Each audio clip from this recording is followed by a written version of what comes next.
ডাকসু নিয়ে আমরা আসলে শঙ্কিত। প্রশাসন খুবই একপাক্ষিক আচরণ করছে।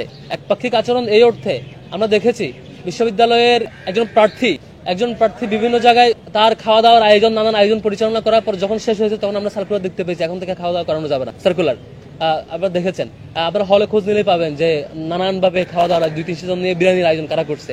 করা শেষ, যেদিন শেষ হলের শিডিউল সেদিন থেকে সার্কুলার আসছে এখন থেকে খাওয়া দাওয়া করানো যাবে না।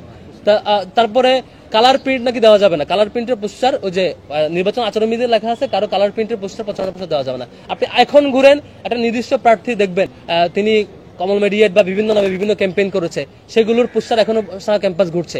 সেগুলো বিশ্ববিদ্যালয়ের কনসার্ন দিলেও নাকি এগুলো এখনো সরাবে না। তারপর আরো অনেকগুলো নীতিমালা লঙ্ঘন করলে কিছু হয় না। আমরা আবার এটাও দেখি যে নির্বাচন কমিশন সহ হল প্রবোস্ট সহ বিভিন্ন শিক্ষক কিন্তু একটি দলের প্রোগ্রামে গিয়ে দলের প্রতিনিধিত্ব করছেন এবং সেটা আবার তিনি দল করতেই পারেন, কিন্তু সেটা আচরণে এভাবে করে মানে সিরিয়াসলি বহিঃপ্রকাশ ঘটানো, সেটা আমরা আতঙ্কিত। বিশ্ববিদ্যালয়ের শিক্ষকেরা যদি এরকম হয়, 90-এও এরকম হাওয়া দেখেছিলাম। 90-এর হাওয়ার পরবর্তীতে ডাকসু পরবর্তী শুধুমাত্র শিক্ষকদের কারণে, পরবর্তীতে ডাকসু তো বন্ধ হয়েছে শিক্ষকদের এই বাজে আচরণের কারণে বিশ্ববিদ্যালয়ে গণরঙ্গের সূচনা হয়েছে। শিক্ষার্থীরা নিজের মেরুদণ্ড অন্যের কাছে দিয়ে দিলে এটা খুবই দুঃখজনক আর কি। আমরা এখন সিরিয়াসলি শঙ্কিত। তবে বিশ্ববিদ্যালয়ের শিক্ষার্থীরা যে পরিমাণ স্বতঃস্ফূর্ততার সাথে ডাকসুতে অংশগ্রহণ করছে, আমার মনে হয় কেউ যদি এখানে বাধা হয়ে দাঁড়ায়, অন্য অ্যাপ্রোচে যায়, সেটা শিক্ষার্থীরা প্রতিহত করবে। এখন যে কোনো ব্র্যান্ডের পুরাতন এসি বদলে নতুন ওয়ালটন এসিতে উপভোগ করুন 25% ছাড়। তবে আমরা এটা লক্ষ্য করেছি লাস্ট 2 ডেজ ধরে শুধু ব্যক্তি সাদিক কামিকে নিয়ে একটা নির্দিষ্ট দলের অ্যাক্টিভিস্ট ভিডিও তৈরি করে 50-এর অধিক ভিডিও তৈরি করছে। ব্যক্তি সাদিক কামিকে ধরে পডকাস্ট তৈরি করা, ভিডিও তৈরি করা এবং তাকে নানাভাবে ফ্রেমিং করা হচ্ছে। আর আমাদের দিক থেকে আমাদের কোনো অ্যাক্টিভিস্ট কোনোভাবে করে থাকলে সেটা ফ্রি স্টেপটা বলতে পারবেন, বললে সেটা আমরা ডিল করতে পারবো। আপনারা একটু চেক দিবেন ভিডিওগুলো যারা করছে। আমরা কারোর প্রতি মানে ডিসরেসপেক্ট করতে চাই না, আমরা রেসপেক্ট করার মধ্যে দিয়ে কাজগুলো করতে চাই, সেজন্য আমরা বলছি না। দ্বিতীয় হলো এই যেই রিকমেন্ডেশনগুলো সাদিক ভাই বলেছেন, আপনার কনসার্ন হচ্ছে এগুলো তো আমরা এখনো পারি। ছাত্র শিবিরের জায়গা থেকে এখন আমরা লিগ্যাল অথরিটি বা ম্যান্ডেট প্রাপ্ত নির্বাচিত প্রতিনিধি না হওয়া সত্ত্বেও বা বিশ্ববিদ্যালয় প্রশাসনের অংশ না হওয়া সত্ত্বেও আমরা আমাদের থেকে হায়েস্ট চেষ্টাটা করেছি।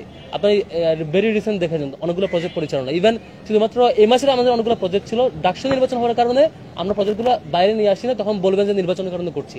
যেমন ধরেন ঢাকা বিশ্ববিদ্যালয়ের বাসগুলোর জন্য বাস ট্র্যাকার অ্যাপ নাই, আমাদের বাস ট্র্যাকার অ্যাপ কিন্তু ফুললি রেডি। শিক্ষার্থীরা যদি এখন চায় আমরা এখন মানে লঞ্চ করতে পারবো, কিন্তু আমরা করছি না কেন? এখন করলে সব দল বলবে যে এটা নির্বাচনের জন্য করছে, আমরা নির্বাচনের জন্য করি না। আমরা এর আগেও নানান কাজ, ফার্স্ট এড বক্স দেওয়া, পানি ফিল্টার দেওয়া, তারপর হেলথ ক্যাম্পেইন করা, এগুলো কিন্তু ডাকসু হবে কি হবে না এসব বিচার আমরা করি নাই। আমরা স্বাভাবিক কার্যক্রম হিসেবে পরিচালনা করেছি।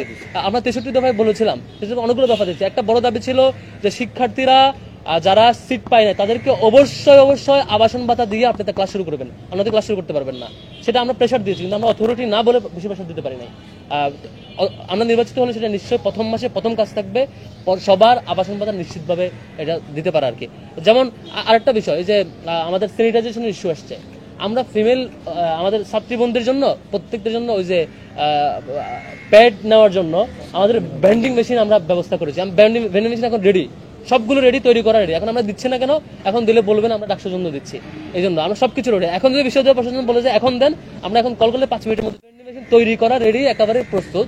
আমরা এখন দিচ্ছি না, এমএসের কার্যক্রম এটা ছিল আমাদের। ডাকসু যদি না হতো আমরা হয়তো দিয়ে দিতাম, কিন্তু আমাদের কমিটমেন্ট এটা যে আমরা জয়ী হই বা না হই আমাদের সক্ষমতার আমাদের অ্যালামনাই কাজে লাগিয়ে করছি। কিন্তু নির্বাচিত হলে যেটা হবে, টোটাল বিশ্ববিদ্যালয় অ্যালামনাই এবং গভর্নমেন্টের রিসোর্সকে ইউটিলাইজ করে ইউনিভার্সিটির সকল প্রবলেম 1 বছরের মধ্যে প্রবলেম সলভ করাটা একদম ইজি। সেটা আমাদের ক্যাপাসিটি এবং আমাদের প্রিভিয়াস এক্সপেরিয়েন্স বলে যে সততার সাথে কাজ করলে এটা সলভ করা যায়।